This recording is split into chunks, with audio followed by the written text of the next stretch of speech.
The whispering pines held secrets older than the mountains themselves, secrets that shifted and stirred with the relentless winds. Imagine a place where the map ends, not with a dotted line, but with a question mark etched in ancient stone. A place where legends aren't just stories whispered around a campfire, but living, breathing entities that stalk the shadows. That place exists. It's called the Black Hills National Forest. And what if I told you the legends are real? For centuries, the Black Hills have been shrouded in mystery, a tapestry woven with Native American folklore, tales of gold rushes gone wrong, and whispers of creatures that defy explanation. The Lakota Sioux call it Paha Sapa, hills that are black. To them, it's the center of the world, a sacred space imbued with immense spiritual power. But even sacred spaces can harbor dark secrets. We're not just talking about bears and mountain lions here, folks. We're talking about something far more primordial. Something that has lurked in the dense forests and deep canyons of the Black Hills since time immemorial. Think of it as a living echo of the past, a forgotten god, or perhaps something much worse. The stories vary, of course. Each tribe, each prospector, each lost hiker has their own version of the nightmare.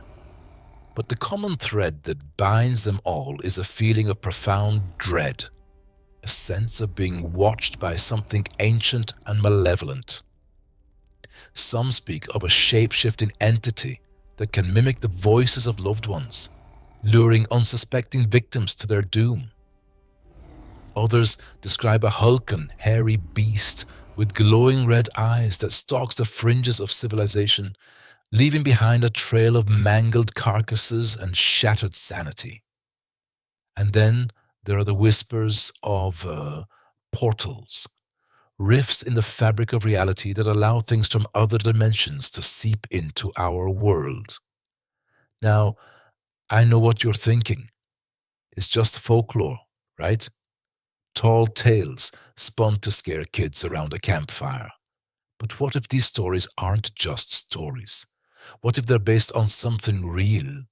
Something that science can't explain, but that our ancestors knew all too well. The Black Hills aren't just beautiful. They are a place where the veil between worlds thins, where the past bleeds into the present, and where the line between reality and nightmare blurs beyond recognition. We're going to delve into the darkest corners of this enigmatic forest, uncovering the truth behind the legends and hopefully come out the other side with our sanity intact. We're going to explore the historical accounts, the Native American prophecies, and the eyewitness testimonies that suggest something truly extraordinary is happening in the Black Hills. We'll talk about the disappearances, the strange occurrences, and the unsettling feeling that you are never truly alone when you venture into its depths. We'll analyze the evidence, separate fact from fiction, and try to understand the nature of the entity that haunts these ancient lands. But be warned, once you start looking for the truth in the Black Hills might just start looking for you. And trust me, you don't want to be found. Because within the whispering pines and shadowed valleys lies a legend that is very much alive, a legend that has claimed countless victims, and a legend that is waiting patiently for its next unsuspecting prey. So buckle up, because we're about to embark on a journey into the heart of darkness. A journey into the Black Hills forest, where the legend became real and where the consequences can be deadly. The old prospector, Silas, spat a stream of tobacco juice onto the dusty ground, the sound echoing unnaturally loud in the oppressive silence of the forest. Heard tell of folks vanishing clean off the map, never to be seen again. Whole families gone without a trace. Some say it's the land taking 'em back, reclamating what was stolen.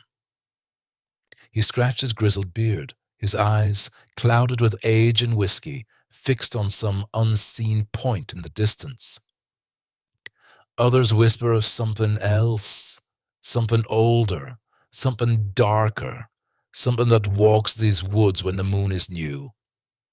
Sarah, notepad in hand, scribbled furiously, trying to capture every nuance of Silas's words.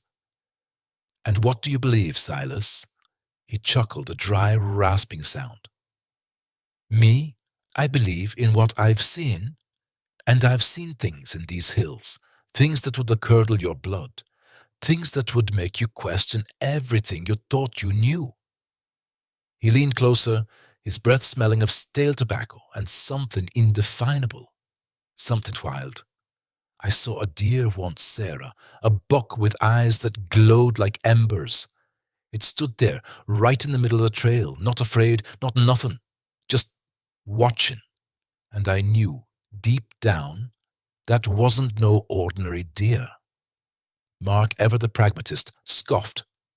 "Glowing eyes? Come on, Silas, that's just superstition. Probably just the light reflecting off its eyes." Silas fixed him with a withering stare. "You city folk always got an explanation for everything. You think you know better than the mountains, better than the wind, but the Black Hills, they don't care about your explanations. They just are." He stood up, his joints creaking like old timber. "I've told you what I know. Now, if you'll excuse me, I got some gold to find. Or maybe it'll find me. One way or another, these hills always get what they want." He turned and disappeared into the dense undergrowth, leaving Sarah and Mark alone in the unsettling silence. "What do you think?" Sarah asked, turning to Mark. He shrugged. "He's an old coot, full of tall tales. But there's something about this place, isn't there? A feeling like we're being watched." They continued their trek deeper into the forest, the air growing colder, the shadows lengthening. The trees seemed to press in on them, their branches gnarled and twisted like skeletal fingers. The only sound was the rustling of leaves and the occasional snap of a twig under their boots. As dusk began to settle, they stumbled upon an abandoned cabin, its roof partially collapsed, its windows boarded up. It looked like it had been deserted for decades, slowly being reclaimed by the forest. "Let's check it out," Mark said, his voice barely a whisper. "Might be a shelter for the night." Sarah hesitated, a shiver running down her spine. "I don't know, Mark. This place gives me the creeps. Maybe we should just keep going." "Come on, Sarah," he replied. "Don't be ridiculous. It's getting dark, and we need somewhere to rest. It's just an old cabin." He walked towards the cabin, pushing against the rickety door. It creaked open, revealing a dark and musty interior. Dust motes danced in the faint light, filtering through the cracks in the walls. "Hello?" Mark called out, his voice echoing in the stillness. No response. He stepped inside, pulling out his flashlight and shining it around the room. The cabin was small and sparsely furnished. A rusted stove sat in one corner, a dilapidated table and chairs in the center, and a rickety bunk bed against the far wall. Everything was covered in a thick layer of dust and cobwebs. Sarah reluctantly followed him inside, her eyes darting nervously around the room. "I still don't like this," she muttered. "I have a really bad feeling about this place." Mark chuckled. "Relax, Sarah. It's just an old cabin. What's the worst that could happen?" He walked over to the table and ran his finger across the dusty surface, leaving a clean streak. Looks like nobody's been here in years, maybe decades. Sarah remained near the doorway, her hand still on the doorknob, ready to bolt at a moment's notice. That doesn't make me feel any better. It makes me feel worse. What if the person who used to live here is still here? Mark rolled his eyes, but he couldn't completely dismiss her unease. There was something undeniably unsettling about the cabin, a palpable sense of isolation and decay that seeped into your bones. He tried to project an air of confidence, though, for Sarah's sake. Come on, let's just take a quick look around and then we'll get out of here. Okay? She hesitated for another moment, then slowly nodded. Okay, but I'm staying right here. Mark started to examine the room more closely. He opened a few drawers in the table, finding nothing but mouse droppings and dried leaves. He peered into the rusted stove, discovering a pile of charred wood and ash. The bunk bed was covered with a tattered blanket that looked like it would disintegrate if you touched it. As he was about to give up, he noticed something tucked under the bottom bunk. It was a small wooden box intricately carved with symbols he didn't recognize. He reached for it, his heart quickening with anticipation. Could this be it? Could this be the clue they were looking for? He pulled the box out from under the bunk and carefully brushed off the dust. The wood was dark and smooth, and the carvings were deep and precise. They seemed to writhe and shift in the flickering light of his flashlight. What is it? Sarah asked, her voice barely above a whisper. I don't know, Mark replied, his eyes fixed on the box. But I have a feeling it's important. He tried to open the box, but it was locked. He examined the lock closely, searching for a keyhole or a hidden latch. He found nothing. Maybe we should just leave it, Sarah suggested, her voice trembling slightly. Maybe it's locked for a reason.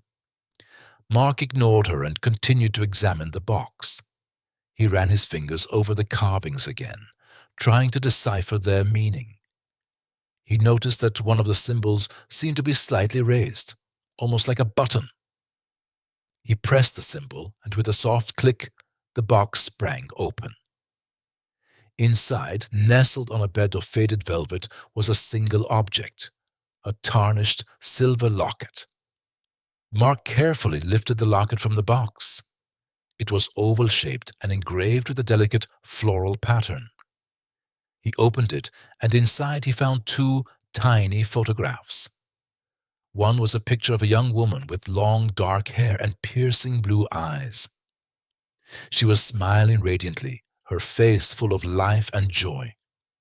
The other photograph was of a man, older and more weathered, but with the same piercing blue eyes. He wore a stern expression, but there was a hint of sadness in his gaze. Mark stared at the photographs, a sense of unease washing over him. He felt like he knew these people, like he had seen them somewhere before, but he couldn't quite place them. Who are they? Sarah asked, peering over his shoulder. Mark shook his head. I don't know, but I think they're connected to the legend. He closed the locket and carefully placed it back in the box. He knew that this was more than just a random object. This was a piece of the puzzle, a key to unlocking the secrets of the Black Hills forest. As he closed the box, he noticed something else tucked away in the corner. It was a small, folded piece of paper. He carefully unfolded it and read the words written in faded ink. Beware the shadows that walk among the trees. They seek to protect what is hidden, and they will stop at nothing to keep it safe. A chill ran down Mark's spine. He looked up at Sarah, his eyes wide with fear. We need to get out of here, he said. Now. He grabbed Sarah's hand and they raced out of the cabin, back into the darkness of the forest. The whispering pines seemed to mock them as they ran, their branches reaching out like skeletal arms. They didn't stop running until they reached the safety of their car. As they drove away, Mark couldn't shake the feeling that they were being watched. He glanced in the rearview mirror, but all he saw was the endless expanse of trees shrouded in shadow. He knew that they had stumbled upon something dangerous, something that wanted to remain hidden. And he knew that they were now in the crosshairs. The forest, it seemed, had awakened, and its secrets weren't ready to be revealed just yet, not without a fight. "Did you see that thing, Sarah? What was that?" Mark's voice was barely a whisper, his knuckles white as he gripped the steering wheel. Sarah, still catching her breath, could only shake her head, her eyes wide with terror. "I don't know, Mark. I don't ever want to know. Just get us out of here." The car sped down the winding forest road, the headlights cutting through the darkness. The silence in the car was deafening, broken only by the frantic rhythm of their breathing. Each rustle of leaves, each snap of a twig sent shivers down their spines. Mark kept glancing in the rearview mirror, half expecting to see that monstrous figure loping behind them, its eyes burning with malevolent intent. Maybe it was just a bear, Mark offered, his voice laced with a desperate hope. Sarah snorted, a humorless sound.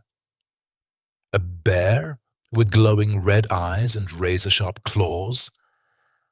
"I don't think so, Mark. That wasn't any animal I've ever seen." They drove in silence for what felt like an eternity, the oppressive atmosphere of the forest clinging to them like a shroud. Finally, they reached the main road. The familiar glow of streetlights, a welcome sight. As they merged onto the highway, Mark felt a slight easing of the tension in his shoulders, but the fear still lingered, a cold knot in his stomach. Back at the cabin, they locked all the doors and windows, drawing the curtains tight. They huddled together on the couch, unable to shake the feeling of being watched. Every creak of the cabin, every rustle of leaves outside sounded like the approach of something sinister. "We need to call the police," Sarah said, her voice trembling. Mark hesitated. "What are we going to tell them? That we saw a monster in the woods? They'll think we're crazy." "But we can't just ignore it, Mark.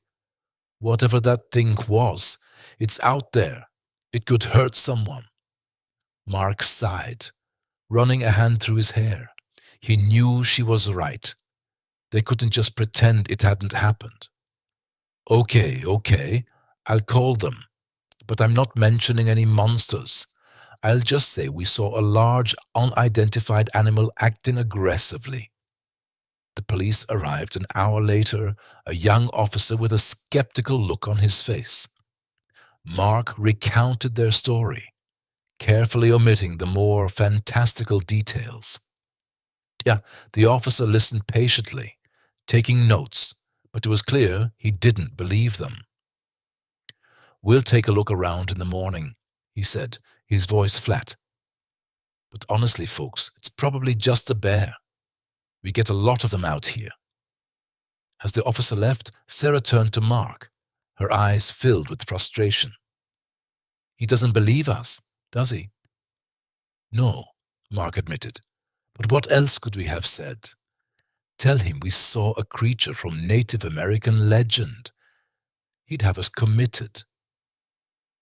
He sighed and walked to the window, peering out into the deepening twilight.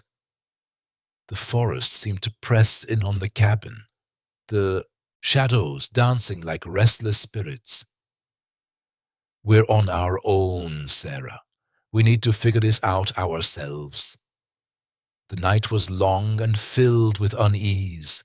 Every creak of the cabin, every rustle in the leaves outside sent shivers down their spines. They tried to sleep, but the silence was too heavy, too pregnant with unspoken fear. Mark kept vigil by the window, watching the forest, his rifle close at hand. He saw nothing, but he felt it, a presence, a watching eye, lurking just beyond the edge of the trees. Sarah, despite her fear, tried to be practical. She rummaged through the cabin, looking for anything that might be useful. She found a dusty old map of the Black Hills, its edges frayed and yellowed. It was far more detailed than any map they had brought with them, showing trails and landmarks that weren't marked on modern maps. She also found a tattered journal, its pages filled with faded handwriting. It looked like it belonged to someone who had lived in the cabin long ago. "Mark, look at this," she said, holding up the journal. "Maybe this can tell us something." Mark joined her at the table, and they began to decipher the faded script. The journal belonged to a man named Elias Thorne, who had come to the Black Hills in the late 1800s, searching for gold. His early entries were filled with optimism and excitement, detailing his prospecting efforts and the beauty of the surrounding wilderness. But as they read further, the tone of the journal shifted. Elias began to write of strange occurrences, of unsettling dreams, and a growing sense of dread. He spoke of whispers in the wind, of shadows that moved on their own, and of a feeling that he was being watched. "He mentions a legend," Sarah said, her voice hushed. "A creature called the Tawa Cali." She stumbled over the unfamiliar words. "Tawa Cali?" Mark frowned. "I've never heard of it." "Neither have I," Sarah said. "But according to Elias, it's an ancient Lakota legend, a spirit of the forest, a guardian, but also something much darker." She continued reading, her voice trembling slightly. "He says it's drawn to places of power, to areas where the veil between worlds is thin, and that it can manifest in different forms, depending on the fear of the beholder." Mark scoffed. "So, it's a shape-shifting boogeyman. This is getting ridiculous." "But what if it's not?" Sarah countered. "What if there's some truth to the legend?" Elias Thorne clearly believed it, and something scared him enough to write all this down. As they continued reading, they discovered that Elias had become obsessed with the Tawa Cali. He had tried to research it, to understand its nature and its purpose. He had even attempted to communicate with it, performing rituals and leaving offerings in the forest. But his efforts had only seemed to anger the creature. His entries became increasingly frantic and paranoid, filled with warnings and prophecies of doom. The last entry in the journal was dated just a very few weeks before Elias Thorne disappeared. It was a single, chilling sentence. "It knows my name." Sarah closed the journal, her hand shaking. This is terrifying." Mark ran a hand through his hair, his skepticism wavering. "Okay, so the guy was clearly losing his mind, but there's something about this place, Sarah. Something that feels wrong." Suddenly a loud crash echoed from outside the cabin. They both jumped, their hearts pounding in their chests. Mark grabbed his rifle and cautiously approached the door. He peered out into the darkness, his eyes scanning the surrounding trees. He saw nothing. "What was it?" Sarah whispered. "I don't know," Mark said, his voice tense. "But whatever it was, it's close." He stepped out of the cabin, his rifle raised, and began to circle the perimeter, searching for any sign of what had made the noise. Sarah stayed inside, watching him through the window, her hand gripping the journal tightly. As Mark rounded the back of the cabin, he saw it. A large tree, its trunk snapped in half, lay across the path. The break was clean, as if it had been struck by a tremendous force, and standing next to the tree, silhouetted against the faint moonlight, was a figure. It was tall and gaunt, its limbs unnaturally long and thin.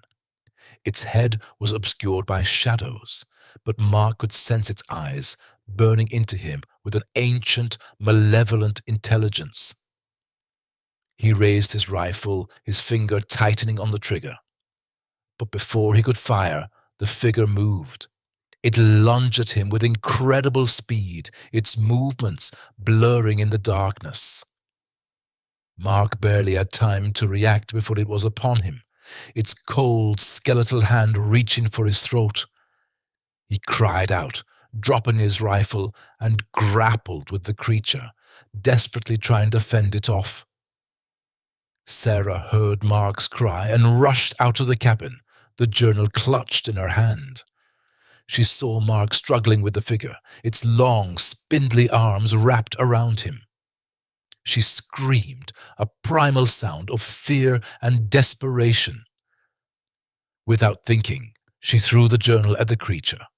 It struck the figure in the head, and for a moment it paused, its attention shifting from Mark to Sarah.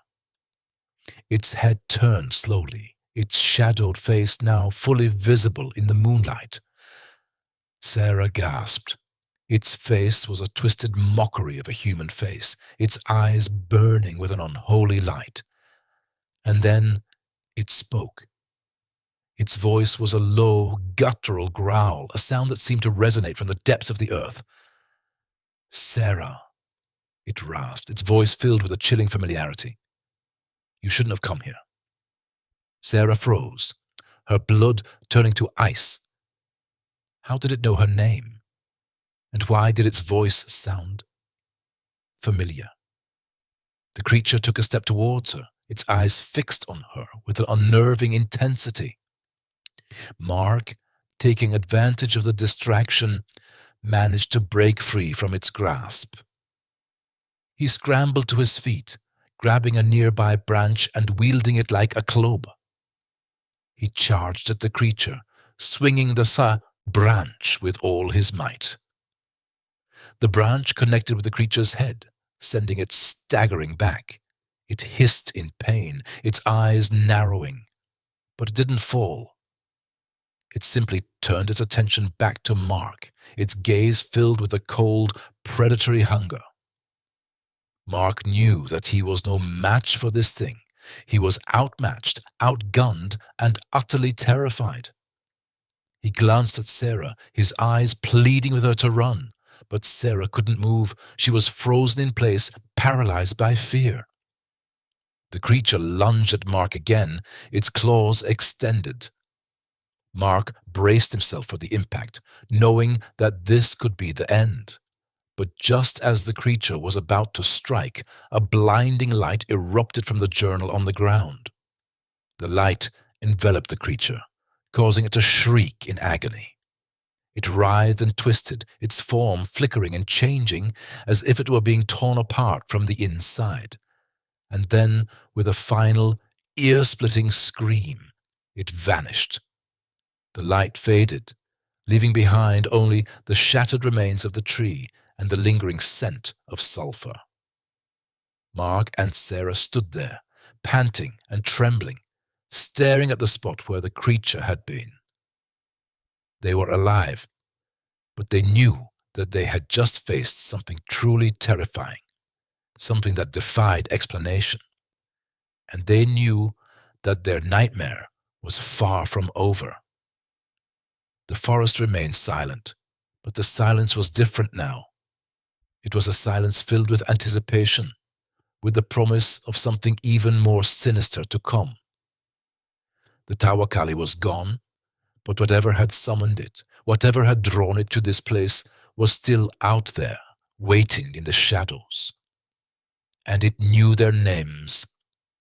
The ride back to civilization was a blur of adrenaline and disbelief. Every rustle of leaves, every shadow that flickered in the periphery sent shivers down their spines. They kept glancing at each other, the unspoken question hanging heavy in the air. What did we just see? Back in Deadwood, the bright lights and bustling streets felt strangely alien. It was as if they were returning from another world, a world where ancient legends walked, and the laws of nature held no sway. They checked into a motel, the sterile environment a stark contrast to the raw, untamed wilderness they had just left. "We need to figure out what that thing was," Mark said, pacing the small room. "We can't just pretend it didn't happen." Sarah sat on the edge of the bed, her face pale. "I don't know, Mark. Maybe we should just forget about it. Maybe it was a hallucination, some kind of stress-induced psychosis." "You don't believe that, and neither do I," Mark replied, stopping to look at her. "We both saw it, Sarah. We both felt it. That thing was real." David, who had been silent since they left the cabin, finally spoke. I think it was the Tawa Cali, the legend, the one my grandfather used to tell me stories about." Mark raised an eyebrow. "The Tawa Cali? You're serious?" David nodded slowly. "My grandfather was Lakota. He knew a lot about the old ways, the old stories. He said the Tawa Cali was a creature of the forest, a guardian of the Black Hills, but not a benevolent guardian. He said it was a creature of vengeance, that it only appeared when the land was threatened, when something sacred was disturbed." "So what? We disturbed something sacred?" Sarah asked, her voice trembling slightly. "Maybe," David said, "or maybe someone else did, and we just happened to be in the wrong place at the wrong time." He paused, his eyes clouding with worry. "My grandfather also said that once the Tawa Cali is awakened, it doesn't rest until the threat is eliminated. And sometimes the definition of threat can be broad."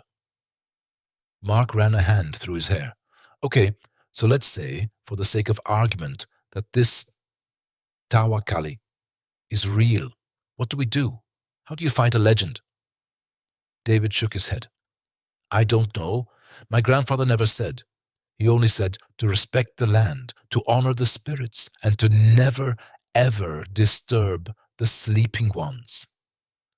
The room fell silent again, the weight of their situation pressing down on them.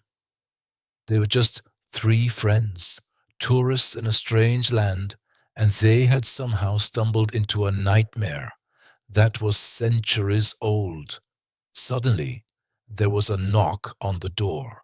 Mark tensed, his hand instinctively reaching for the pocket knife he had been carrying since they found the cabin. "Who is it?" he called out, his voice tight. "Housekeeping," a voice replied from the other side. Mark hesitated for a moment, then cautiously opened the door. A young woman in a motel uniform stood in the hallway, pushing a cleaning cart. "Just here to tidy up," she said with a polite smile. "Do you need anything?" Mark glanced back at Sarah and David, who were both watching him with apprehension. "No, we're fine, thank you," he said, quickly closing the door. He leaned against the door, his heart pounding. "That was unsettling," he said. "I don't know why, but I didn't like that." "Me neither," Sarah said. "Something felt off." David nodded in agreement. "We need to leave. Now. This town, it doesn't feel safe anymore." They packed their bags in a hurry, their movements frantic and uncoordinated. They checked out of the motel, avoiding eye contact with the clerk, and piled back into Mark's car. As they drove out of Deadwood, Mark glanced in the rearview mirror. He thought he saw a figure standing in the shadows of the motel, watching them go. But when he looked again, It was gone. They drove for hours, put in as much distance as possible between themselves and the Black Hills. But no matter how far they went, they couldn't shake the feeling that they were being watched, that something was following them, waiting for the right moment to strike. The sun began to set, casting long, eerie shadows across the landscape. Mark pulled over to the side of the road, needing a break. "We can't keep running," he said, his voice weary. "We need to figure out what we're dealing with. We need to find someone who knows about this." Tawa Cali. David looked thoughtful. "There's an old woman who lives on the reservation near Pine Ridge. Her name is Grandmother Elk. My grandfather said she was a wise woman, that she knew the old ways better than anyone. If anyone can help us, it's her." "Pine Ridge," Sarah said. That's a long drive." "It's our only chance," Mark said. "We have to try." He started the car again, and they continued their journey, heading west towards the setting sun. The road stretched out before them, long and empty, and the shadows seemed to grow deeper and more menacing with each passing mile. They were driving deeper into the heart of the unknown, into a world where legends came to life and nightmares walked in the daylight. And they knew that the Tawa Cali was waiting for them, somewhere in the darkness, ready to claim its due. The Black Hills were behind them, but the legend had taken root in their souls, and it would not let go. They were trapped in a story they didn't understand, a story that was rapidly turning into a terrifying reality. The air crackled with an unseen energy, a primal force that whispered of ancient secrets and impending doom. And as they drove on, they could feel the eyes of the forest upon them, watching their every move, waiting for them to make a mistake. The journey to Grandmother Elk was their only hope, but it was a journey fraught with danger, a journey that would test their courage, their sanity, and their very will to survive. The legend had become real, and it was hunting them now, stalking them through the shadows, drawing them ever closer to the heart of its ancient power. Sarah gripped the steering wheel, her knuckles white. "Did you feel that?" she asked, her voice barely a whisper. "Feel what?" "Besides the overwhelming sense of dread," Ben replied, trying to inject some humor into the situation, but his voice trembled slightly. Like something brushed against the car. Just now." Mark, who'd been silent for the last hour, finally spoke. "Animals. Probably just deer. This forest is teeming with them." But even he didn't sound convinced. He kept glancing into the rear-view mirror, his eyes darting from shadow to shadow. The road twisted and turned, leading them deeper and deeper into the Black Hills. The trees grew taller, their branches intertwined, forming a dense canopy that blotted out the already fading light. The air grew colder, and a thick fog began to roll in, obscuring the road ahead. "We should stop," Sarah said, her voice filled with apprehension. "We can't see anything." "No," Mark said firmly. "We need to keep moving.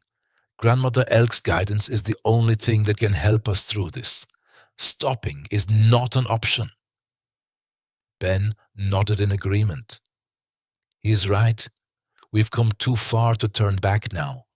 Besides, I don't want to be out here any longer than we have to. This place, it's giving me the creeps." As if on cue, a low growl echoed through the forest, sending shivers down their spines. It was closer this time, much closer, and it was definitely not the sound of any animal they recognized.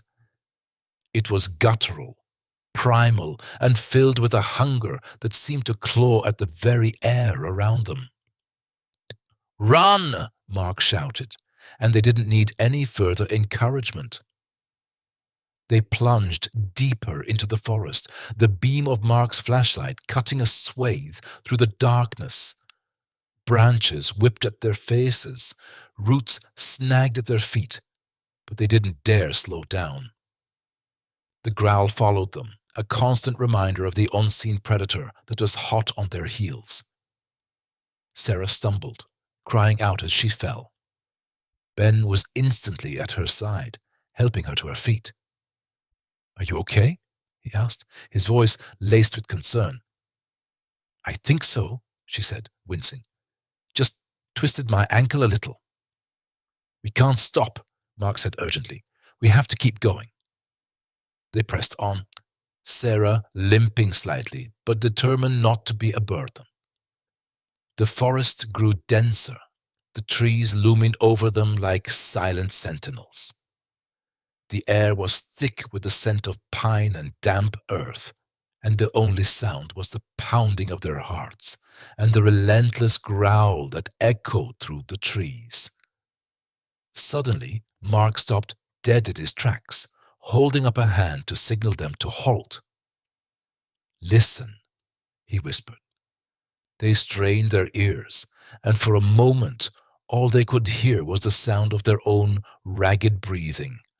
Then they heard it, a faint, rhythmic drumming, coming from somewhere deep within the forest. "What is that?" Ben asked, his voice trembling slightly. "I don't know," Mark said, his brow furrowed in concentration. "But it sounds like a drum circle."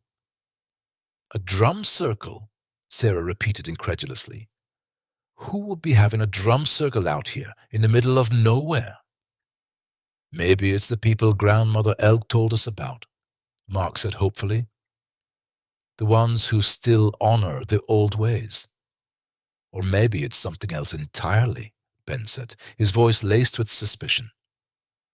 Despite their apprehension, they knew they had no other choice.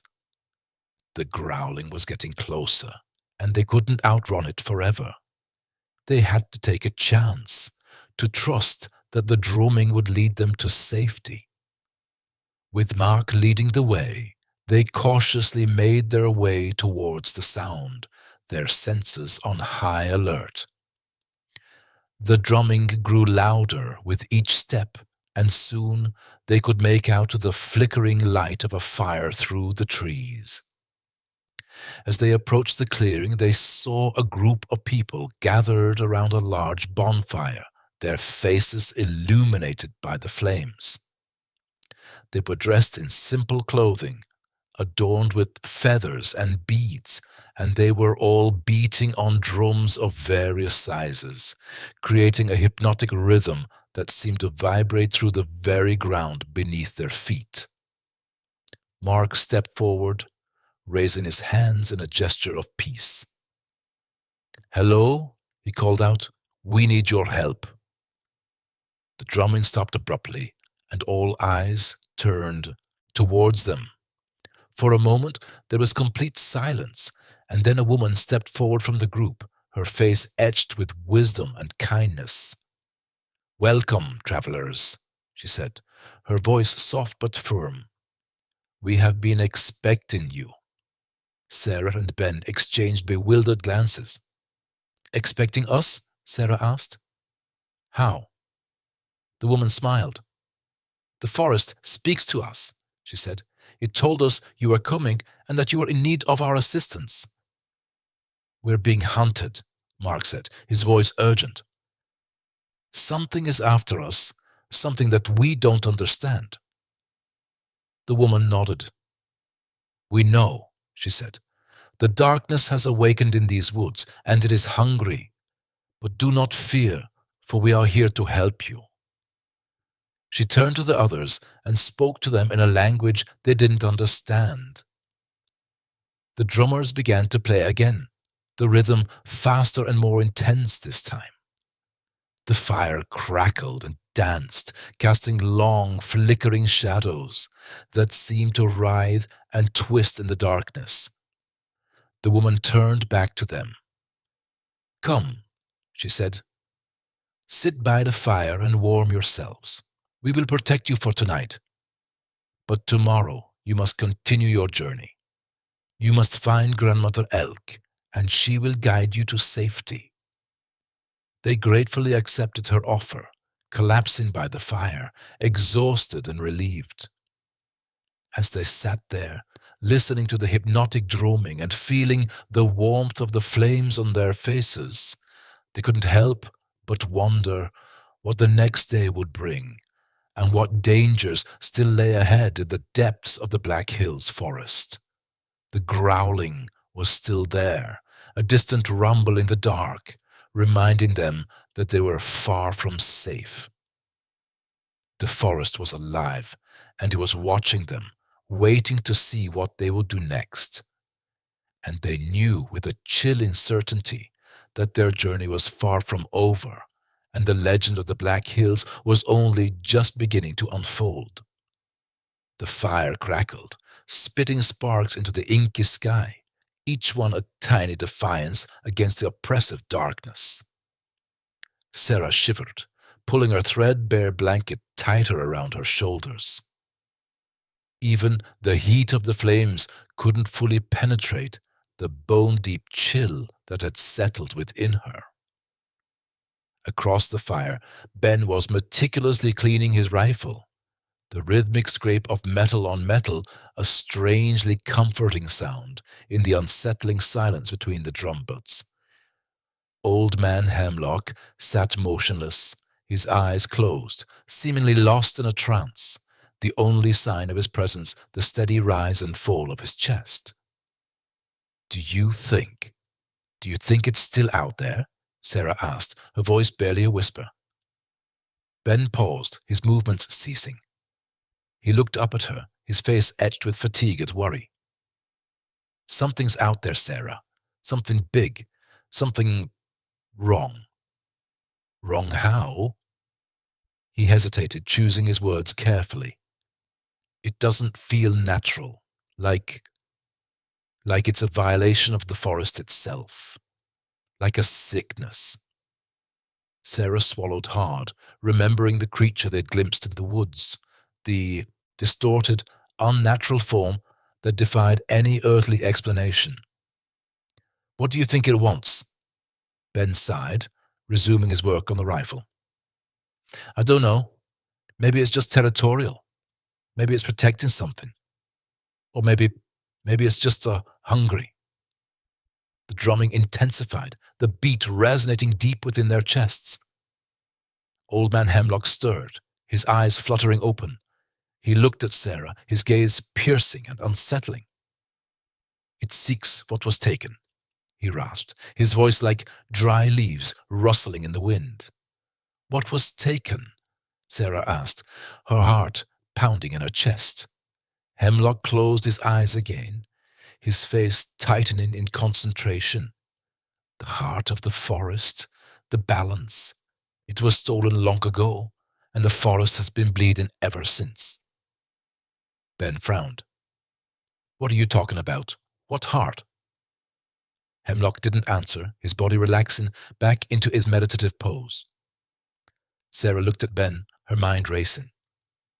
The heart of the forest. What could that possibly mean? Was it a literal heart? Some kind of mystical object? Or was it something more symbolic? Something tied to the very essence of the Black Hills? He's talking about the legend, Ben said, his voice low. The legend of the Star Stone. Sarah's eyes widened. She had heard the stories, of course, whispered around campfires and passed down through generations.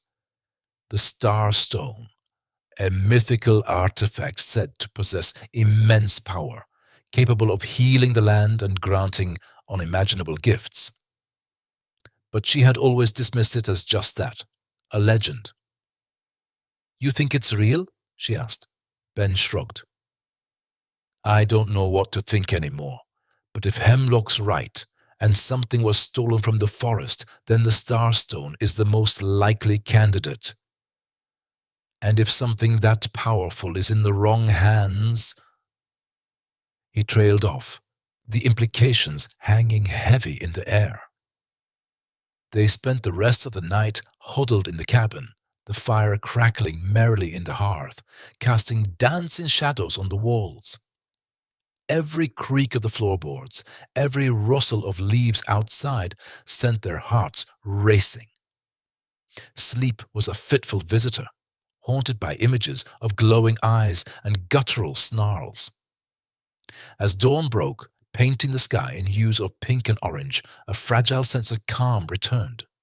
The forest, bathed in the soft morning light, seemed less menacing, almost welcoming. They ate a quick breakfast of granola bars and lukewarm coffee, their conversation hushed and anxious. "We need to figure out what to do next," Sarah said, her voice barely a whisper. "We can't just stay here and wait for whatever that thing was to find us again." "I agree," Ben replied. "But we can't go back to town either. Not yet. We need to find Hemlock. He's the only one who knows anything about this." "But how do we find him?" Sarah asked, her brow furrowed in concern. "He could be anywhere in this vast forest." "I have an idea," Mark said, his eyes gleaming with a newfound determination. "Remember that old map Hemlock showed us? The one with all the strange symbols on it. I think I remember seeing a symbol that looked like a raven near a place called Raven's Peak. Maybe that's where he is." Raven's Peak. The name sent a shiver down Sarah's spine. She had heard stories about that place, too. Stories of strange occurrences and unexplained disappearances. But they were out of options. "Okay," she said, taking a deep breath. "Raven's Peak it is. But we need to be careful. Whatever's out there, it's not going to let us get there easily."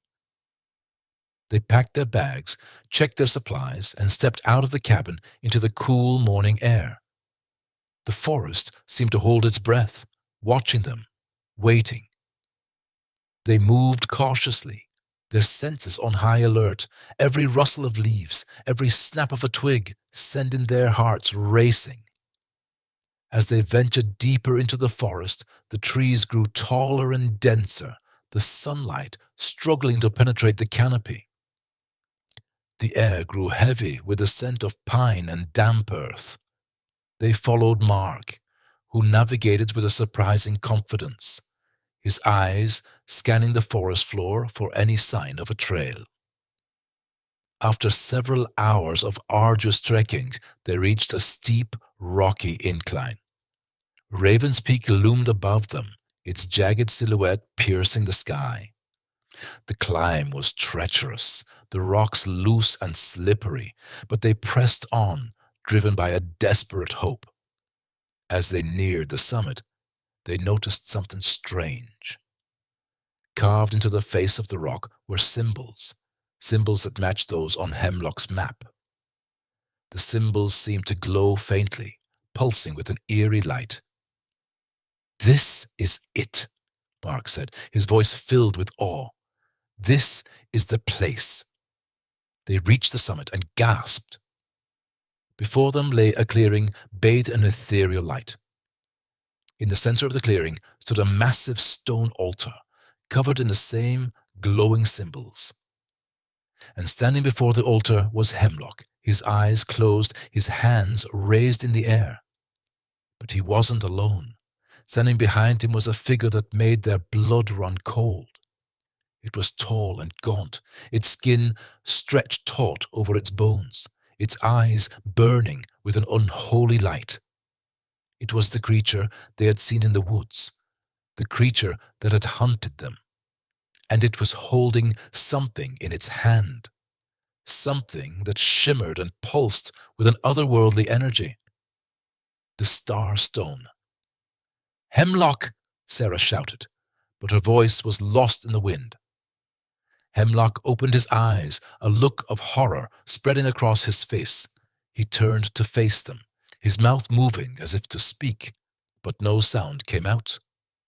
The creature raised its hand, the starstone glowing brighter than ever. A wave of energy emanated from the stone, washing over the clearing. Sarah, Ben, and Mark felt a searing pain, as if their very souls were being ripped apart. Then everything went black.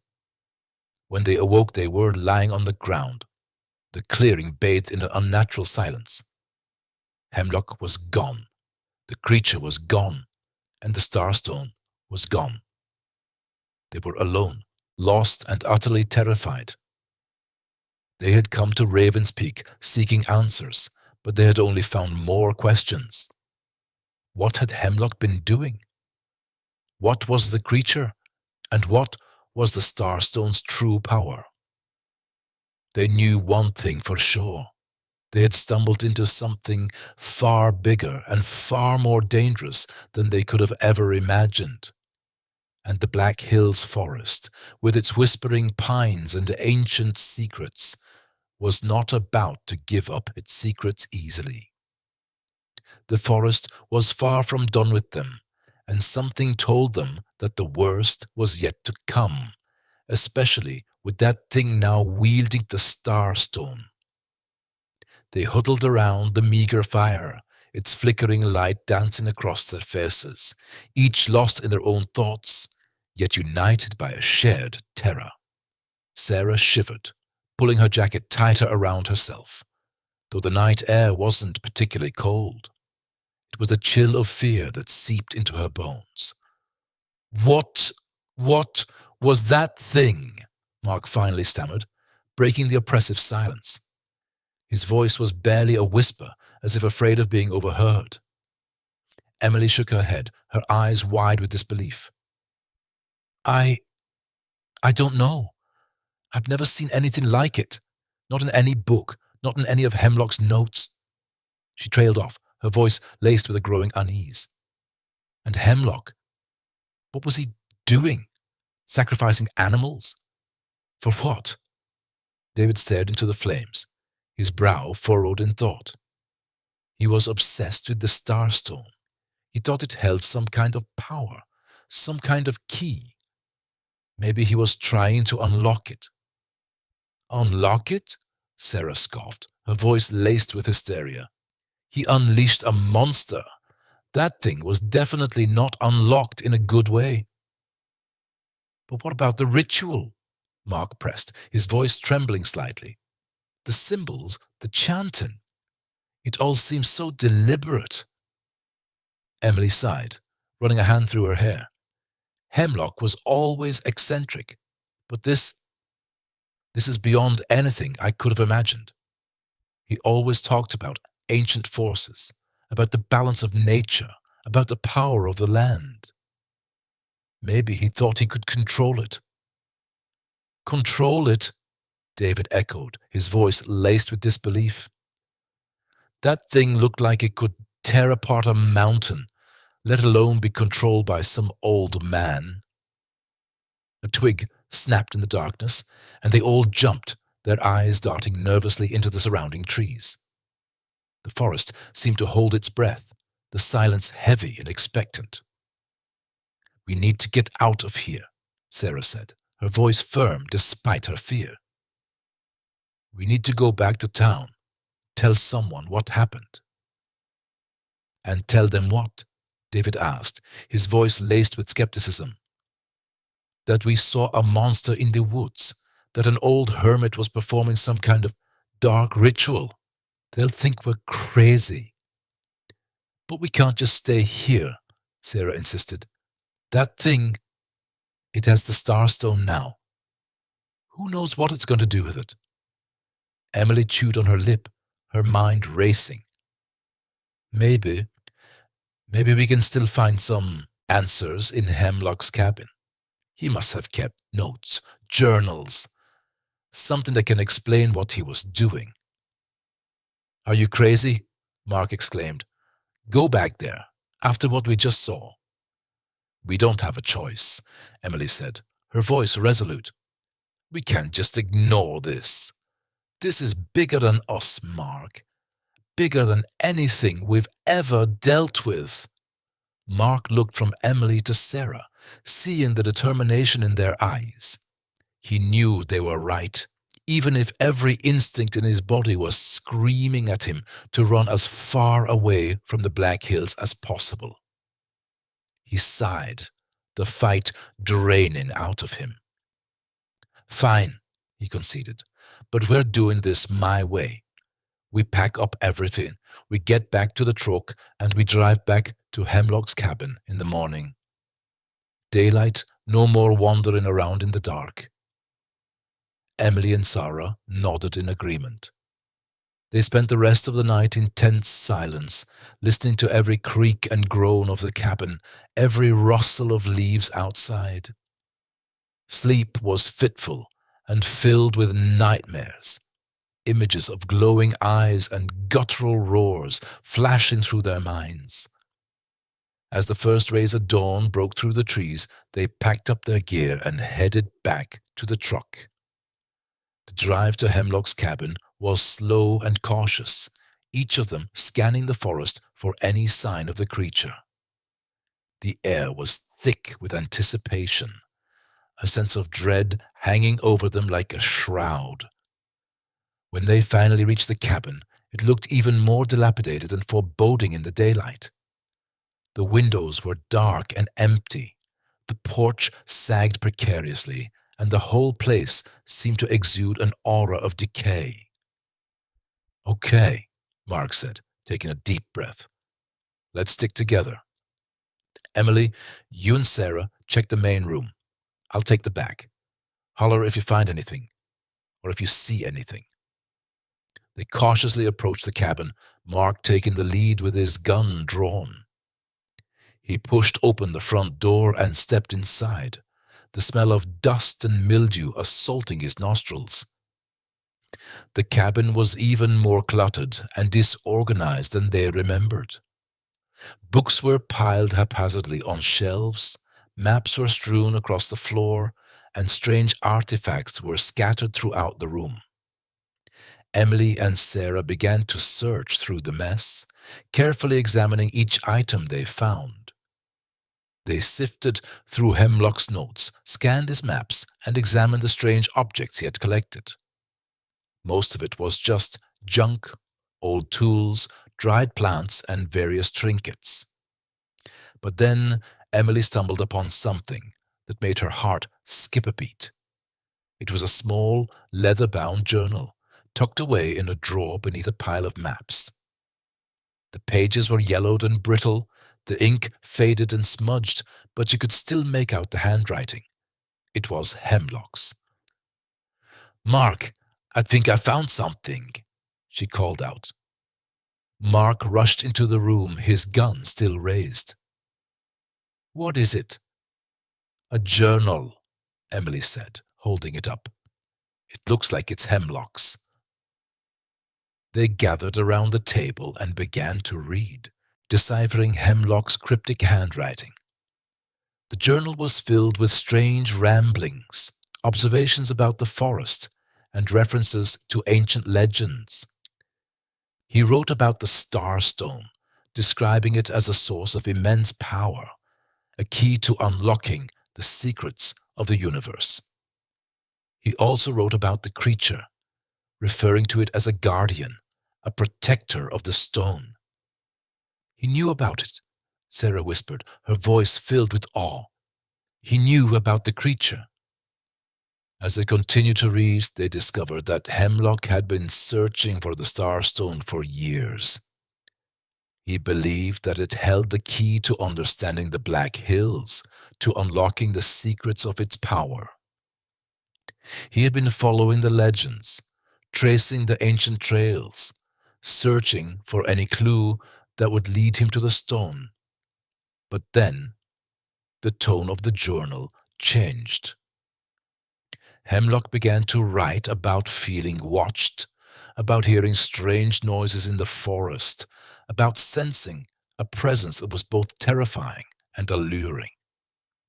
He wrote about the creature becoming more aggressive, more insistent as he got closer to the stone. He was being hunted, Mark said, his voice grim. That thing was hunting him. The last entry in the journal was written just days before they found the cabin.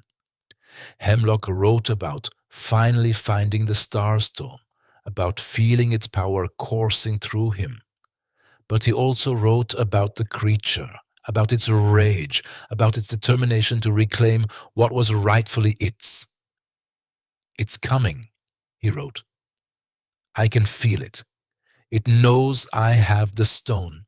I don't know how much longer I can hold it off. The entry ended abruptly, leaving them with a chilling sense of foreboding. They knew that Hemlock had been right. The creature was coming, and now it had the Starstone. The question was, what was it going to do with it? Suddenly, a loud crash echoed from outside, shattering the silence of the cabin. They all jumped, their hearts pounding in their chests. "What was that?" Sarah whispered, her eyes wide with fear. Mark grabbed his gun, his hand trembling. "I don't know, but I don't think we want to find out." He cautiously approached the window and peered outside. What he saw made his blood run cold. Standing in the clearing, its eyes glowing with an unholy light, was the creature. It was even larger and more terrifying than they remembered, and in its hand it held the Starstone, its power radiating outwards in waves. "We have to get out of here," Mark said, his voice barely above a whisper. "Now!" They scrambled to their feet and raced towards the back door, their hearts pounding in their chests. As they burst out of the cabin, they could hear the creature roar, a sound that shook the very foundations of the earth. They knew that it was coming after them. And this time, they weren't sure if they could escape. The forest, once a place of mystery and wonder, had become a hunting ground, and they were the prey. The air was thick with the smell of pine and something else, something ancient and foul that made Sarah's stomach churn.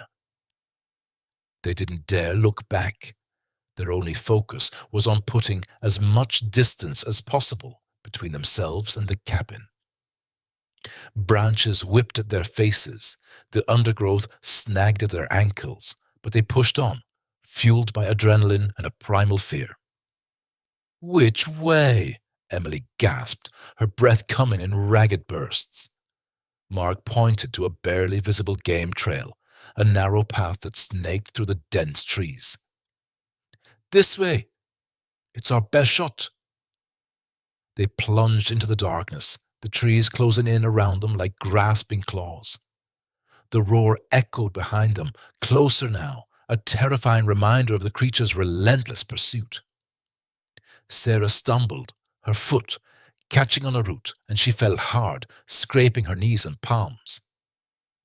"Sarah," Mark yelled, skidding to a halt. He helped her up, his face etched with worry. "Are you okay?" "I'm fine," she said, wincing. "Just keep going." Suddenly, a blood-curdling scream pierced the night. It was Emily. Mark and Sarah froze, their blood turning to ice. "Emily!" Mark shouted, his voice cracking with fear. They turned back, their eyes scanning the darkness, trying to pinpoint the source of the scream. "Mark, we can't," Sarah pleaded, grabbing his arm. "It's too dangerous." But Mark was already moving, his determination overriding his fear. "I'm not leaving her," he said, his voice firm. They crept back towards the sound of Emily's scream, their senses on high alert. The forest was eerily silent now. The only sound was the pounding of their hearts. They rounded a bend in the trail and stopped, dead in their tracks. In the center of a small clearing, they saw Emily, pinned against a tree by the creature. Its massive hand was wrapped around her throat, its eyes burning with malevolent glee. Time seemed to slow to a crawl. Mark's mind raced. desperately searching for a plan, any plan, to save Emily. Sarah, though terrified, reached into her backpack, her hand fumbling for the bear spray. It was a long shot, but it was all they had. The creature let out a low growl, its breath hot and fetid on Emily's face.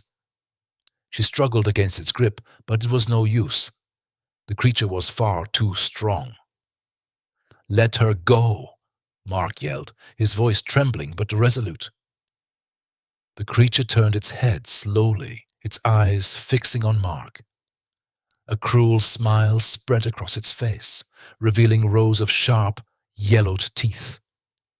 It tightened its grip on Emily's throat, and she gasped for air. Sarah finally managed to get the bear spray out of her backpack. She aimed it at the creature's face and pressed the nozzle. A cloud of orange mist erupted from the can, engulfing the creature's head. The creature roared in pain and surprise, releasing Emily and stumbling backward. It clawed at its eyes, trying to clear the burning spray. Mark didn't hesitate. He charged forward, grabbing Emily and pulling her away from the creature. "Run!" he shouted. They didn't need to be told twice. They turned and fled, their feet pounding against the forest floor. The creature, still blinded and disoriented, thrashed wildly behind them. They ran as fast as they could, their lungs burning, their muscles screaming in protest. They didn't dare look back, afraid of what they might see. After what seemed like an eternity, they reached the cabin, slamming the door shut behind them and barricading it with whatever they could find. They huddled together, panting and trembling, listening for any sign of the creature. The silence was deafening. Is it gone?" Emily whispered, her voice hoarse. "I don't know," Mark replied, his eyes scanning the darkness outside the window. "But I don't think we've seen the last of it." Sarah, still clutching the bear spray, nodded in agreement. "That thing, it wasn't just an animal. It was intelligent. It was hunting us." They knew they couldn't stay in the cabin. It was no longer a safe haven. It was a trap. They had to get out of the forest, get back to civilization, and warn someone about what they had seen. But how? The creature was still out there, and they had no idea where it was or what it was capable of. They were trapped in the Black Hills forest, hunted by a legend that had become all too real. The night stretched on, each minute feeling like an hour. They took turns keeping watch, their eyes constantly scanning the darkness, their ears straining to hear any sound that might indicate the creature's return. As dawn approached, a sliver of hope began to emerge. The forest seemed less menacing in the pale light, the shadows less threatening. Maybe, just maybe, they could make it out of here alive. They decided to make a run for it. They packed their bags with whatever supplies they had left, grabbed the bear spray and Mark's hunting knife, and cautiously opened the cabin door. The forest was still eerily silent, but they couldn't afford to be complacent. They moved quickly, sticking to the trail, their senses on high alert. They hadn't gone far when they heard it. A low, guttural growl that seemed to emanate from the very depths of the forest. It was closer this time, much closer. "It's here," Sarah whispered, her voice trembling. "It's hunting us." They broke into a run, their hearts pounding in their chests. They knew they couldn't outrun the creature forever, but they had to try. They had to get out of the forest, warn someone, and stop this legend from claiming any more victims. As they ran, they couldn't help but wonder, what was this creature? Where did it come from? And what did it want? Was it simply a predator, driven by instinct? Or was there something more to it? Something darker, something more sinister? The answers, they knew, lay hidden within the depths of the Black Hills forest, a place where legends came to life and nightmares became reality. Each rustle of leaves, each snap of a twig sent shivers down their spines. Sarah stumbled, catching herself on a thick tree root, her breath coming in ragged gasps. We need to rest, she managed, her voice trembling. David, ever the pragmatist, shook his head. No, we can't stop. Not now. It's still out there, Sarah. We have to keep moving. He pulled her up, his grip firm but gentle. Come on, just a little further. They pressed on, their legs burning, their lungs aching. The forest seemed to mock them, the shadows playing tricks on their eyes, the wind whispering secrets they couldn't understand. The imagined eyes watching them from every corner, every dark recess of the woods. The silence was almost as terrifying as the creature's roar, a heavy, oppressive blanket that stifled their hope. Suddenly, David stopped, holding up a hand. Did you hear that? He whispered, his eyes wide with fear. Sarah strained her ears, listening intently. At first, there was nothing but the sound of their own ragged breathing. Then a faint sound, a rhythmic thumping, reached their ears. It was distant, muffled, but unmistakable. Footsteps, Sarah breathed, her voice barely audible. It's coming. Panic surged through them once more, adrenaline coursing through their veins. They looked around frantically, searching for a place to hide, a way to escape. But there was nowhere to go. The trees were too thick, the undergrowth too dense. They were trapped, exposed at the mercy of the creature that hunted them. We have to fight, David said, his voice firm despite the fear that gnawed at him. We can't just run. We have to try and defend ourselves. Sarah nodded, her eyes filled with a mixture of fear and determination. She knew that their chances were slim, but they had to try. They couldn't just give up. They had to fight for their lives. David pulled out his pocket knife, the small blade glinting in the dim light. It was a pathetic weapon against whatever they were facing, but it was all they had. Sarah picked up a thick branch from the forest floor, wielding it like a club. They stood back to back, their hearts pounding in unison, waiting for the inevitable. The thumping grew louder, closer, the ground vibrating beneath their feet. The air grew heavy, charged with an almost palpable sense of dread. Then, through the trees, they saw it. A hulking shadow, moving with unnatural speed and grace, its eyes glowing with an eerie red light. It was even more terrifying than they had imagined, a grotesque parody of nature, a creature born of nightmare. The creature let out a deafening roar, a sound that seemed to shake the very foundations of the forest. It charged towards them, its massive form crashing through the trees, its claws outstretched.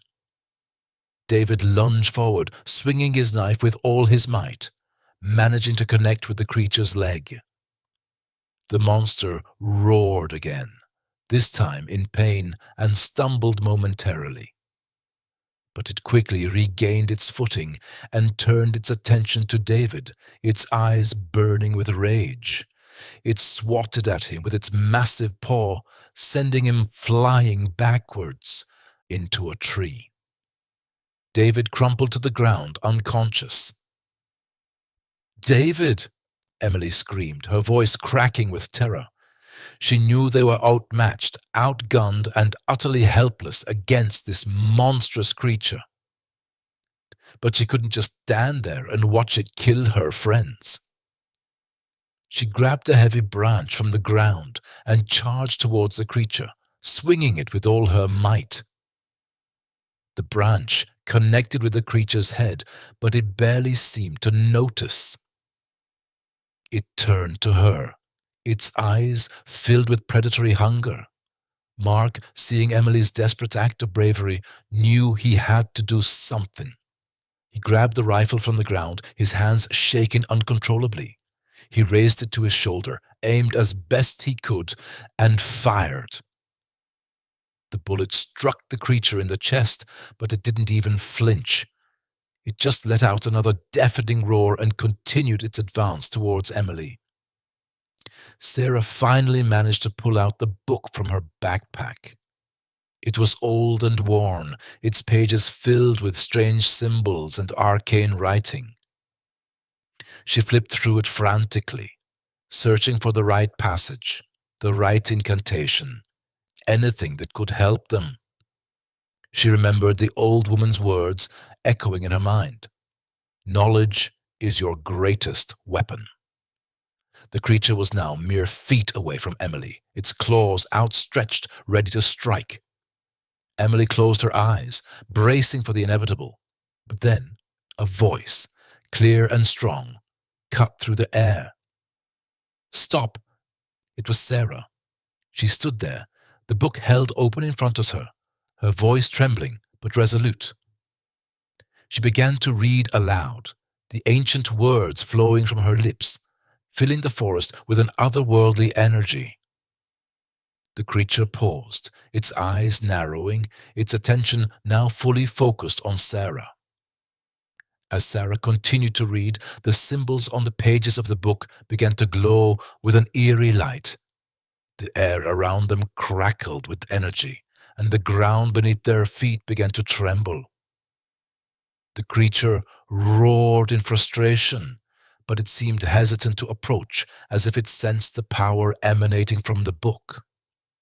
The words Sarah spoke were not in any language Mark recognized. They were guttural and ancient, filled with a power that resonated deep within his soul. He felt a strange sense of calm wash over him, as if he were connected to something ancient and powerful.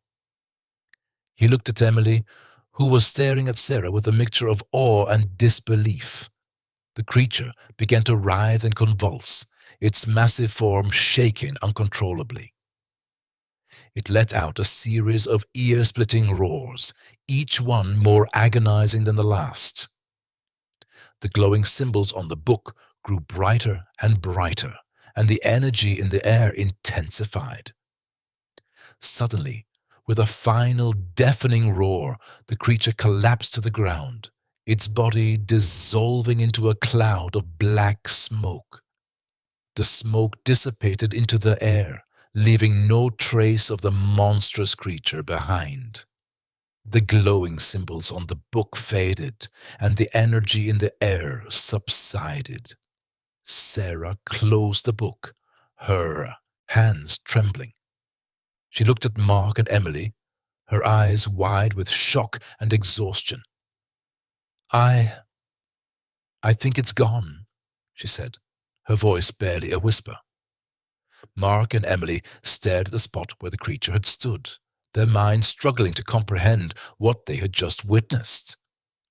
They had faced death, stared into the abyss, and somehow, miraculously, survived. But they knew that this was only the beginning. The creature may be gone, but the evil that had spawned it was still out there, lurking in the shadows, waiting for its chance to strike again. They had only scratched the surface of the dark secrets hidden within the Black Hills forest, and they knew that their journey was far from over. David still lay unconscious at the base of the tree. He needed medical attention, and they needed to get out of this forest as quickly as possible to figure out what to do next. The book in Sarah's hand might be their only advantage. "We need to get David out of here, now," Sarah said, her voice trembling slightly, despite her attempts to sound strong. "Liam, can you help me get him onto his feet?" Liam, still visibly shaken from their encounter with the creature, nodded, his eyes darting nervously around the surrounding trees. Yeah, I'm good. Let's do it. Together, they carefully lifted David, his body limp and unresponsive. He groaned softly as they maneuvered him into a sitting position, his head lolling to the side. His face was pale, and a nasty gash on his forehead was slowly oozing blood. "David, can you hear me?" Sarah asked, gently shaking his shoulder. "David, wake up." He mumbled something unintelligible, his eyes fluttering open for a moment before closing again. "He's still out of it," Liam said, his brow furrowed with concern. "We need to move, though. I don't want to be here when that thing decides to come back." "I agree," Sarah said, glancing around nervously.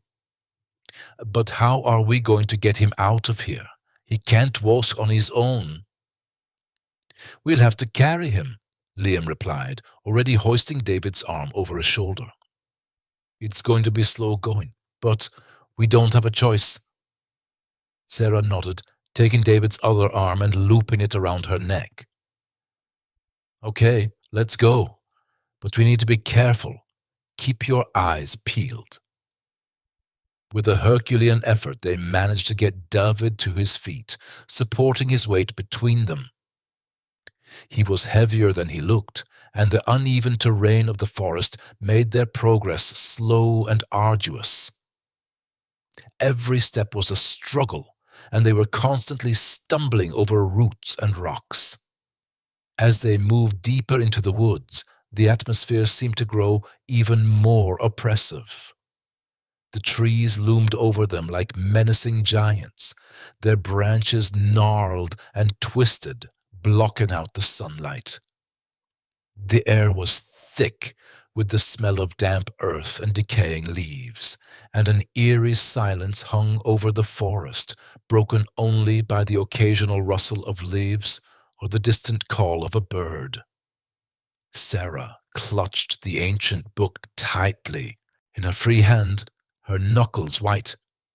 She felt an inexplicable pull towards it, as if it held the key to understanding the horrors they had witnessed. But she was also afraid of it, afraid of what it might reveal.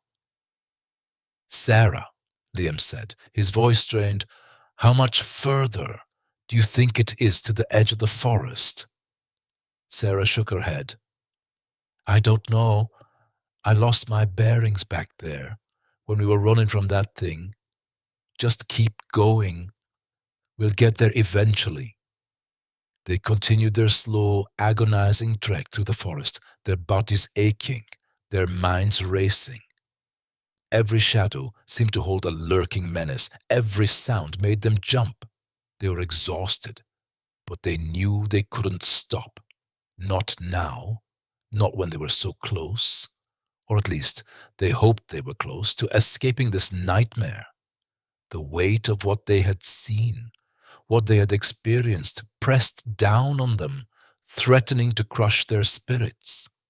They had come to the Black Hills seeking adventure, seeking answers, but they had found something far more terrifying than they could have ever imagined. As they pressed on, the forest began to change. The trees grew taller, their branches intertwined, blocking out what little light remained. The air grew heavy, thick with the smell of damp earth and decay.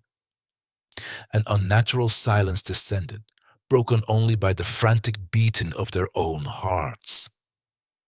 It was as if the forest itself was holding its breath, waiting, watching.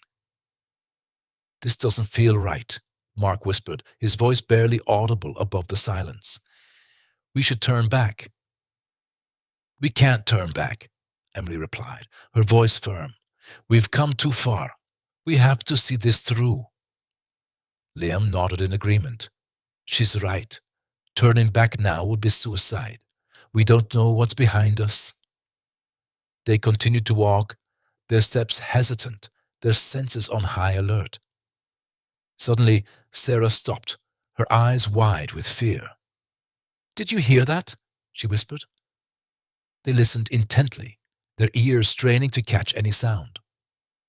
At first, there was nothing. Then, a faint rustling in the undergrowth, followed by a low growl. It was coming from somewhere ahead of them, somewhere deep within the trees. It's close, David said, his voice trembling. Very close. They exchanged nervous glances, their hands instinctively reaching for their weapons. The growling grew louder, closer, until it seemed to surround them.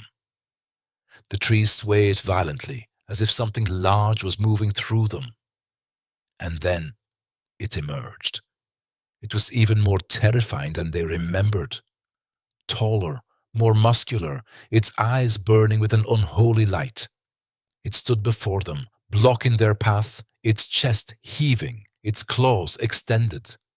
It let out a deafening roar that shook the very ground beneath their feet. "Get ready!"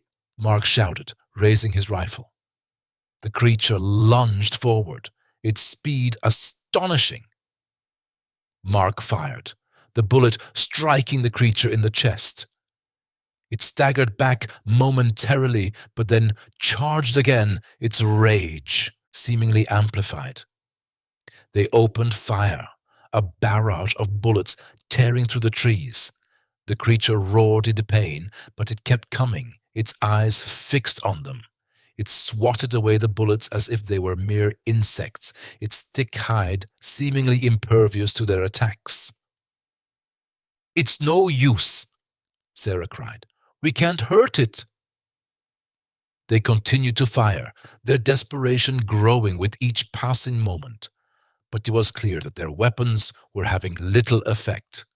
The creature was too strong, too powerful. They were outmatched. As the creature closed in, Emily suddenly stepped forward, holding out her hand. In her palm rested the ancient artifact they had found in the cave. It pulsed with a faint, ethereal light. "Leave us," she said, her voice trembling but firm. "Leave us, and we will not disturb you again."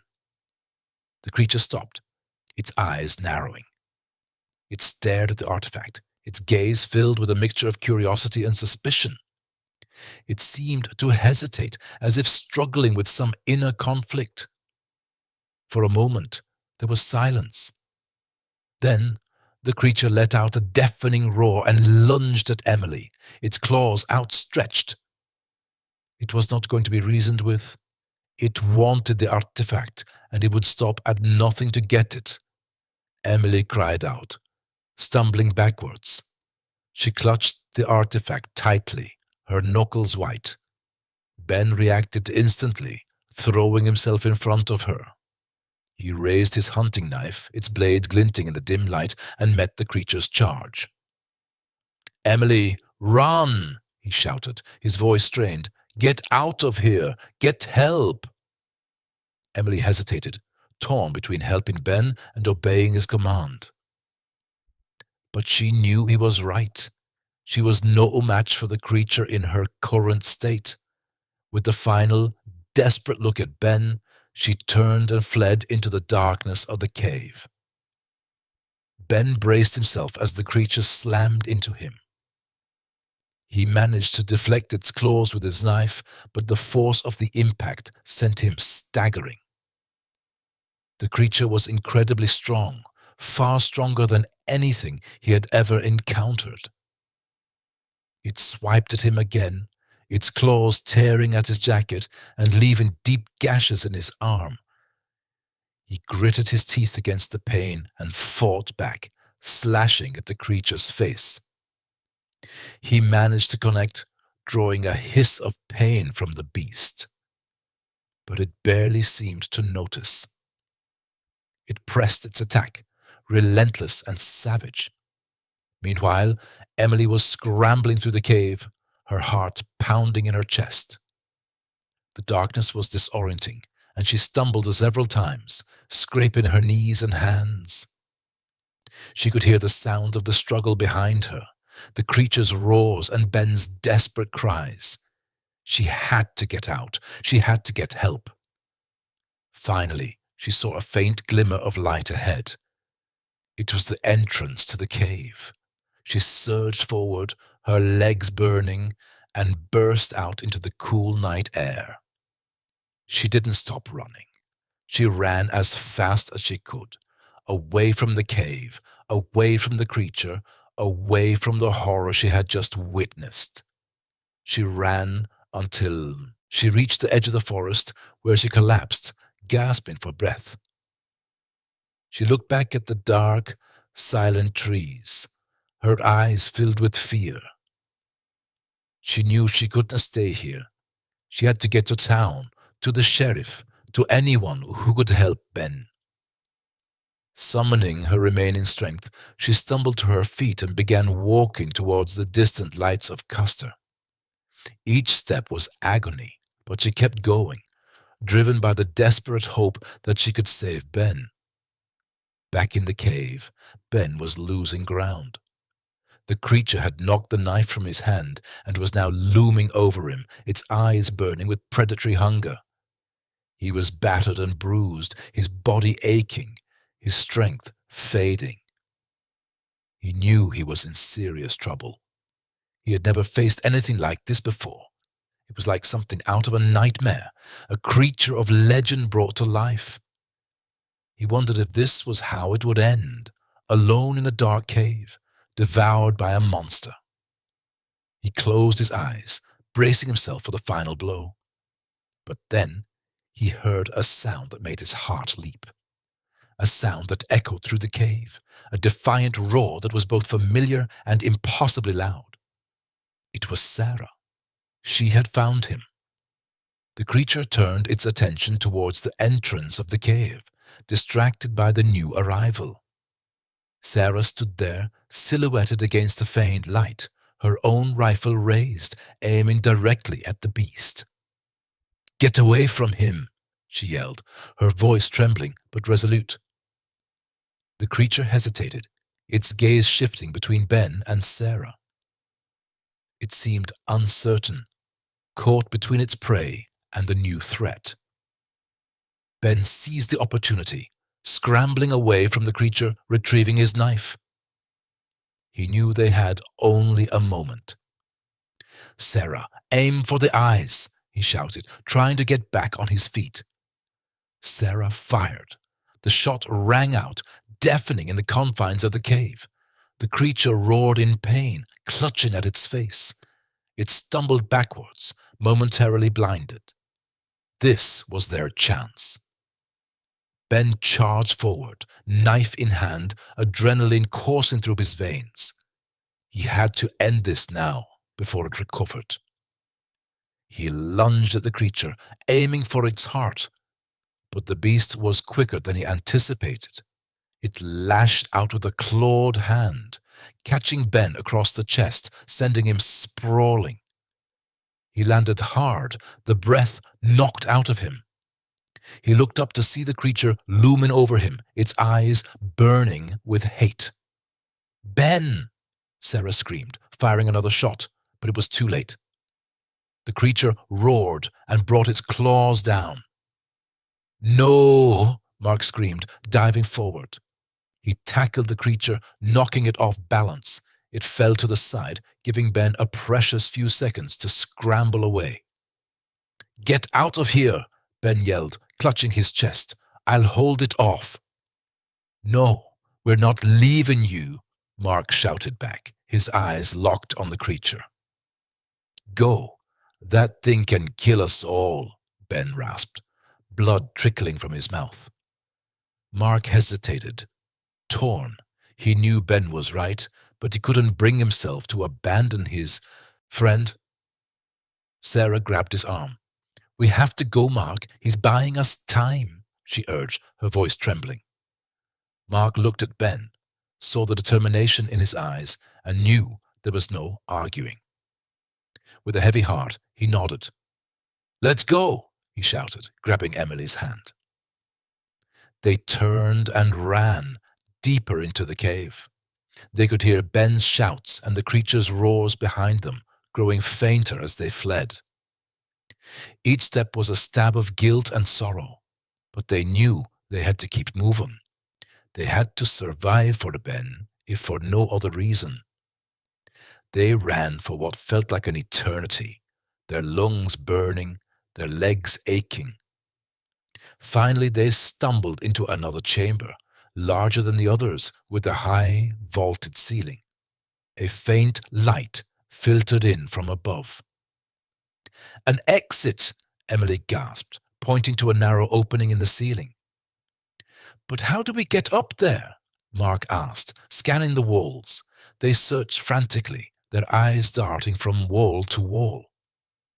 Finally, Sarah spotted a series of rocky ledges that led up to the opening. "There!" she shouted, pointing. "We can climb!" They scrambled up the ledges one by one, helping each other along the way.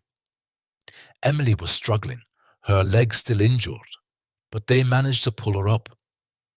Finally, they reached the opening. Mark boosted Emily up first, then Sarah. He took one last look back, his heart heavy with grief for Ben, and then pulled himself up and out into the blinding sunlight. They were on the side of a steep hill, overlooking the forest. They could see the black hills stretching out before them, vast and untamed.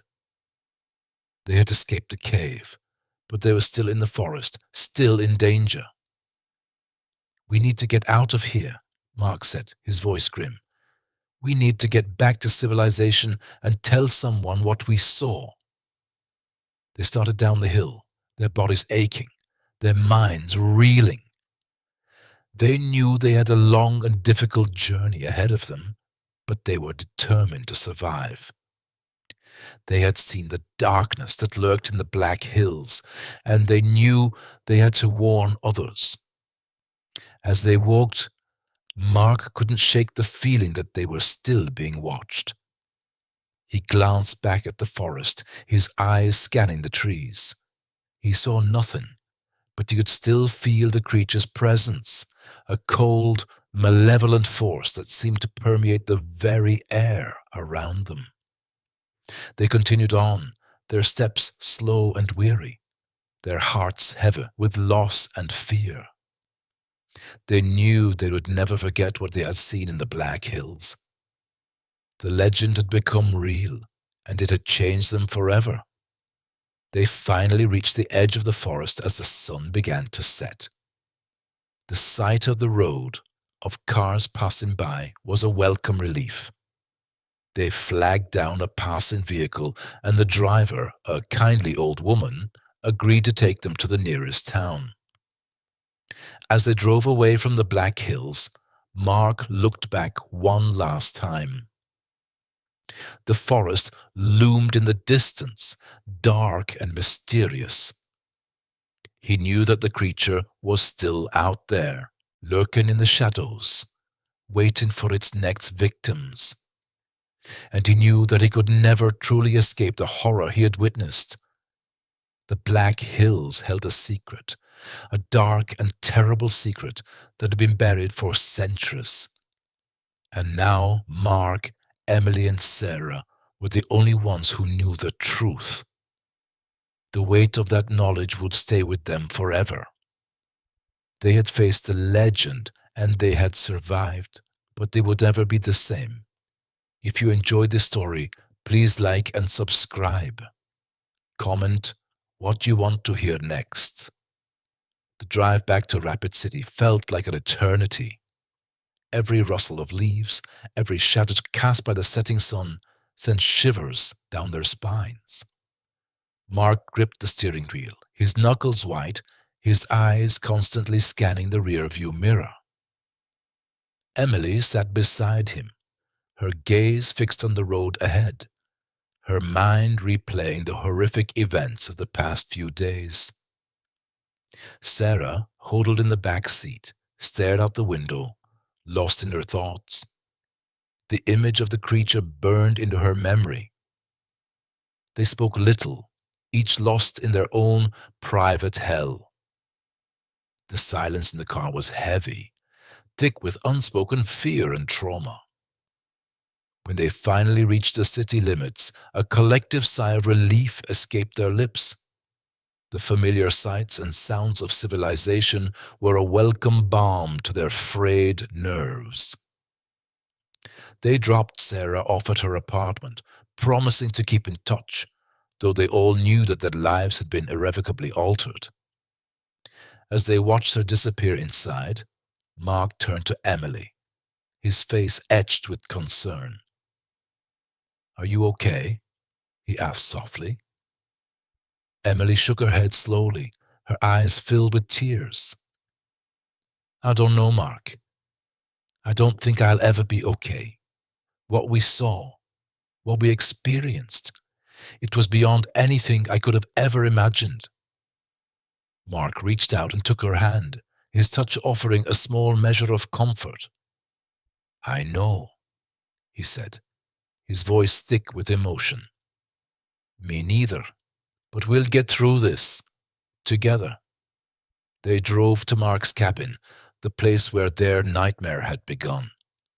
As they pulled up to the familiar driveway, a wave of nausea washed over Emily. She couldn't believe that, just a few days ago, they had been so carefree, so excited about their adventure. Now the cabin seemed to exude an aura of darkness, a reminder of the horrors they had faced. They went inside, the silence of the cabin amplifying their unease. Mark started a fire in the fireplace, the crackling flames providing a small sense of warmth and security. Emily sat on the couch, staring into the flames, her mind racing. "What do we do now?" she asked, her voice barely a whisper. Mark sat down beside her, his arm around her shoulders. "I don't know," he admitted, "but we can't just pretend like it didn't happen. We have to figure out what that thing was and why it's here." "But what if it comes after us again?" Emily asked, her voice trembling. "We'll be ready," Mark said, his voice filled with determination. "We know what it is now. We know its weaknesses. We won't be caught off guard again." They spent the rest of the night talking, sharing their fears and anxieties, trying to make sense of what they had seen. As the hours passed, a plan began to form in their minds. They would research the legends of the Black Hills, delve into the history,